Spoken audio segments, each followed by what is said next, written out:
Well, hi there. It is just gone 9:30 in PM, and it's time to show up. I'm showing up. I'm glad you showed up.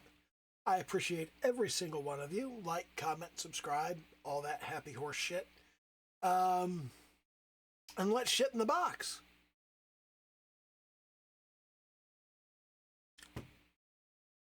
I have been puzzling for the last couple of days over the question of cruise mode in the Free Lanes update. Because a lot of people seem to think that it has dramatically changed the nature of the game. I've discovered a couple of things about cruise mode in the Free Lanes update. One of them is that if you just fly for about 20 minutes, you get to the edge of the solar system and it says you've gone too far, you have to turn around. Just like the invisible walls at the edge of the map in Fallout, or at the edge of the planetary tiles in Starfield. And people in Starfield were really mad when you could only go so far from your ship, because they acted like, they said, I should be able to run all the way around the planet. No, you shouldn't. That's like 16,000 miles. No, you should not be allowed to run 16,000 miles around the planet. That's not a thing you should be allowed to do. That's stupid. I don't know why you're even trying it. Because it's a game. I wanted to see if I could. Well, you can't. Well, I should be able to, but you can't. You wanted to see if you could, and you can't. So what the fuck? And everybody was upset that you could get to the edge of the tile on a planet. And for some reason, either nobody has discovered you could get to the edge of the solar system in cruise mode, or nobody's upset about it. I find it weird to suggest nobody's discovered it. I've discovered it. Clearly somebody else has discovered it. I don't even like cruise mode, and I've discovered it. The other thing I've found is I have boarded a lot of derelict mules that have the exact same people on them. It's duplicating the encounters in free mode, or in the free lanes in cruise mode, exactly the same way as it duplicates encounters on planets. People lost their minds about that when it was on a planet, and now they're like, oh, in space, it's not a big deal. And I don't understand. I honestly don't understand why people are so forgiving of the same things in space that they raised hell about on the planet. It doesn't make any sense to me. And they're like, oh, I really feel like I'm flying around exploring space. I love how I can just go into cruise mode and just like fly around for a couple of minutes and then something pops up. Yeah, you could do that on planets too, and you were mad because you had to walk. So he had to give you a buggy, and you complained that you had to drive. And now he gave you one that jumps so high it basically flies. And it's still like, stuff's too far away, stuff's too far apart. But you like stuff being far apart in cruise mode. Your complaints about planets are just, they're duplicated in cruise mode, but cruise mode is awesome. Why? I don't understand. I honestly don't get it. Why would you be mad to see abandoned cryolabs on multiple planets, but you're not mad to find derelict mules in multiple star systems? Why are you mad when it says you can't go any farther from your ship, and you're not mad when it says you can't go any farther from the sun in this system? Why? Why do you like it that you have to travel for 2 minutes before anything happens in cruise mode, but you're mad that you have to walk for 2 minutes or drive for 2 minutes on a planet? What's wrong with you people? It's the same fucking shit. People are just like, I want to be able to get up and walk around my ship. You can get up and walk around your ship, but not while it's flying. No, not while it's flying, because you don't fly. Well, I want to fly. Okay. Well, now you can fly and you can walk around your ship. What are you going to do walking around your ship? I don't know. Why was this important to people? Why did they care? Why did they want this? It doesn't make any sense to me.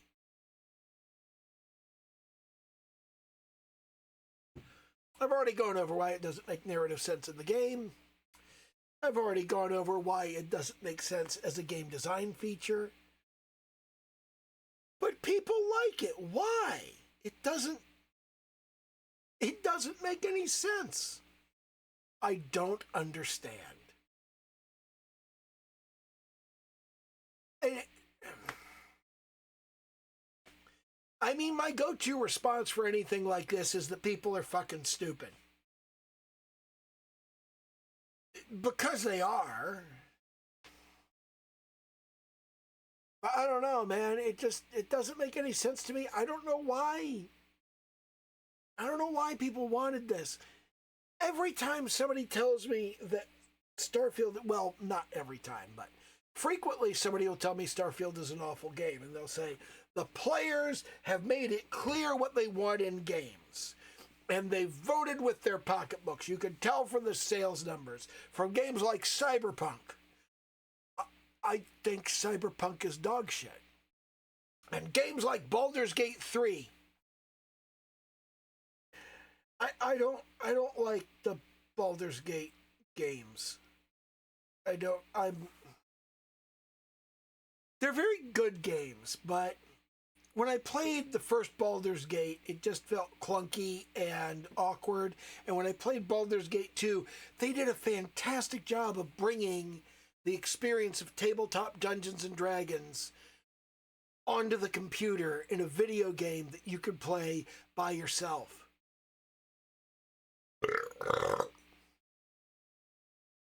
And what really struck me when I realized what a good job they've done of that was I don't miss the game, I miss the group. I don't miss playing Dungeons and Dragons. I miss my friends. I miss Lee and Margaret and Tony and Scott and Brian and Coffee and Eddie and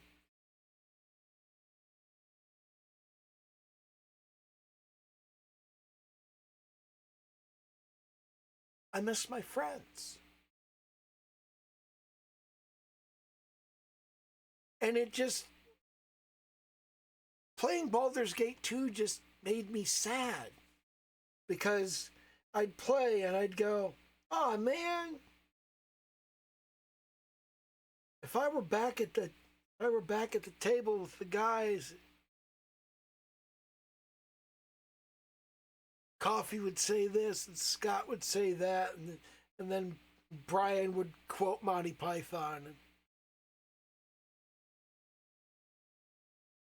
That's what I miss. I miss the gang. I miss the group around the table. I don't miss the mechanics of the game.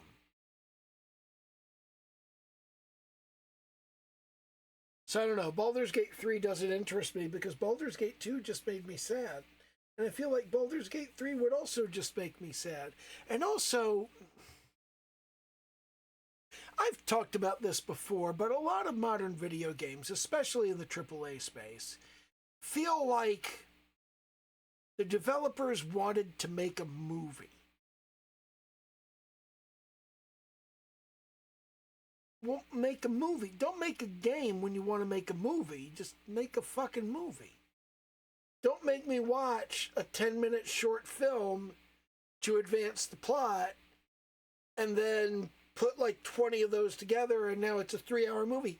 I didn't want to watch a 3-hour movie. I do want to play like a 300-hour video game, but I don't want to have to watch 3 hours of a movie, not in bits that large. If you made me watch like 200 clips that are about 45 seconds long, that wouldn't be bad, because it'd happen in bites and I could do stuff in between. But when you make me sit there and fucking watch your animation and listen to your voice acting for several minutes,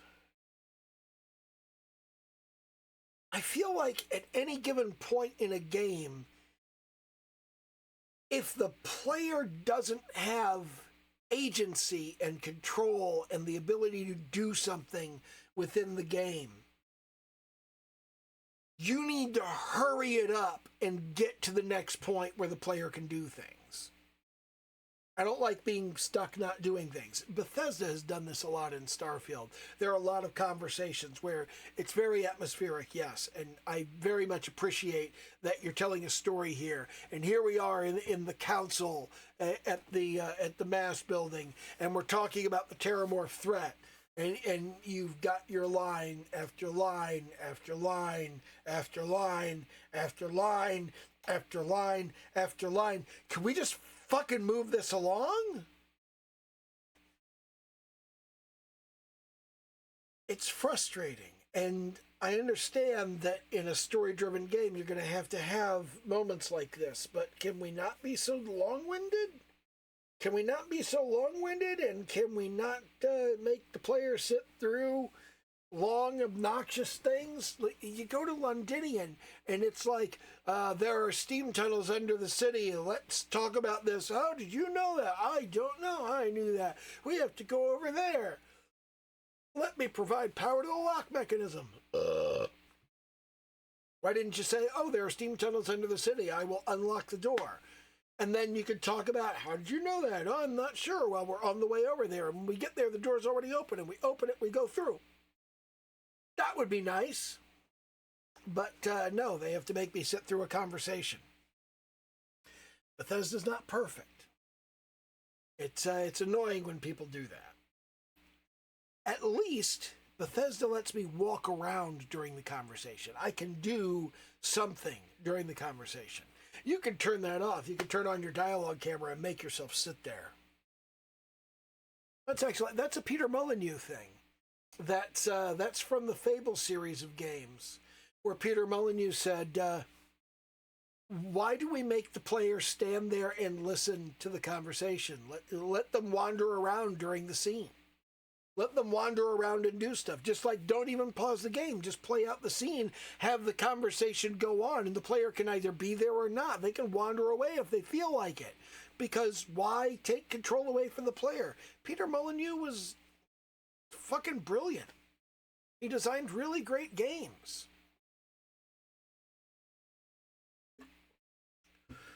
Another thing people pull out a lot is they go, Elite Dangerous is everything Starfield pretends to be. Starfield has guns. And you can walk around your ship.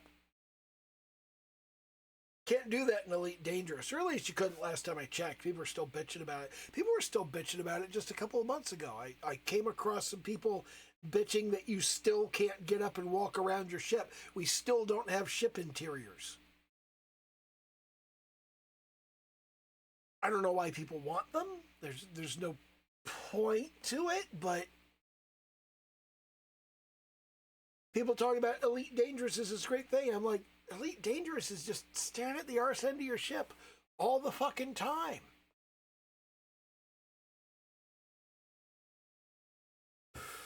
Destiny 2 gets brought up. I don't play Destiny 2. Destiny 2 has like season passes or some such shit, or DLC, and it's like it's free to play, but you have to pay for this and pay for that and pay for the other and pay for these and pay for those.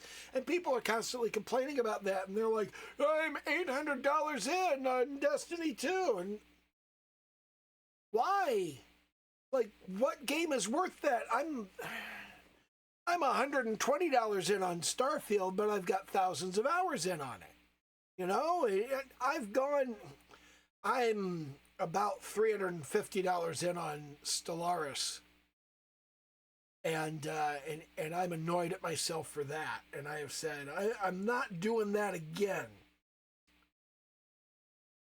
I've done it previously with Sims games. I've spent outrageous amounts of money on Sims games. But I don't do that shit anymore because it's a waste. It's just not worth it. People complain so much about, I hate this game, and I play it anyway. Why? And I play a lot of Starfield, and I have my complaints about Starfield, but I do love the game. I play it because I love it. I don't hate it and still play it. Why would you do that? Doesn't make sense to me.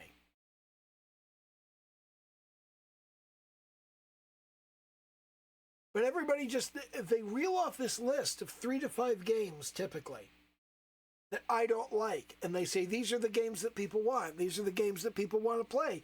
These are the games that people think are fun these days. Not me. I don't want those games. I don't like those games. I don't think those games are fun. You probably don't have a clear picture of the entire gaming community. I know I don't, because everybody sits there and goes, all of my friends love these games and they suck and I hate them and they're charging me too much money and the companies that run them are greedy and awful. Maybe you shouldn't buy games from companies that are greedy and awful and you hate their games. I mean, maybe that is just me. But that's kind of my viewpoint on it.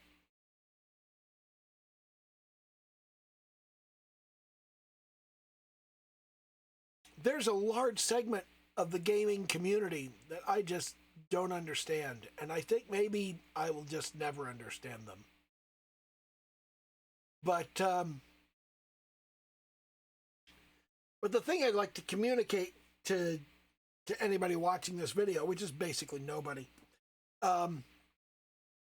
if you're in that part of the community that I don't understand, I'd like you to stop and consider that maybe you don't understand my part of the community. I don't think there's any point in going, well, which part of the community is bigger? Well, which part of the community is more important? Which part of the community has more money? I don't think that's important. I think what's important is you don't know what other people want in a game. That's especially problematic if you build games. Because I can't help but think, like as I build my own game, do I know what people are going to want from it? Do the things I hate in other Horde survival roguelikes actually make the game fun for other people? Should I add those things to make the game fun for them, or is that like a how do you do fellow kids kind of thing? If you don't enjoy it and you try to add it for other people to enjoy, are you just going to fuck it up? I don't know. Anyway, that's kind of what I've been thinking about. Do the little YouTube dance, like, comment, subscribe, all that happy horse shit. I am glad you showed up. And, okay, bye.